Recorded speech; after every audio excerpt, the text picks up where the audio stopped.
তুরস্ক, কাতার ও সিরিয়াকে ইরানের সঙ্গে এক কাতারে রেখে শয়তানের নতুন অক্ষ বলে মন্তব্য করেছেন ইসরায়েলের প্রবাসী মন্ত্রী আমিচাই চিকলি।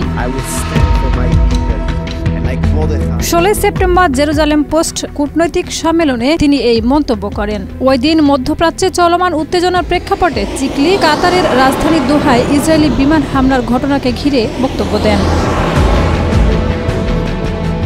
আমিচাই চিকলি বলেন, তুরস্ক, কাতার ও সিরিয়া এই 3 দেশ এখন নতুন ইরান হয়ে উঠেছে। এটি শয়তানের নতুন অক্ষ। তিনি তুরস্কের প্রেসিডেন্ট রিসেপ তাইয়েপ এরদোয়ানকে সরাসরি আক্রমণ করে বলেন, এরদোয়ান একজন একনায়ক, উগ্র ইসলামীপন্থী এবং পশ্চিমা সভ্যতার শত্রু। তিনি অটোম্যান সাম্রাজ্য পুনরুজ্জীবিত করতে চান, এমনকি জেরুজালেমকেও তার সাম্রাজ্যের অংশ বানাতে চান। তিনি প্রকাশ্যে ইসরায়েল রাষ্ট্র ধ্বংসের কথা বলেন। এরদোয়ানকে মুসলিম ব্রাদারহুডের অংশ হিসেবে উল্লেখ করেন এই ইসরায়েলি মন্ত্রী।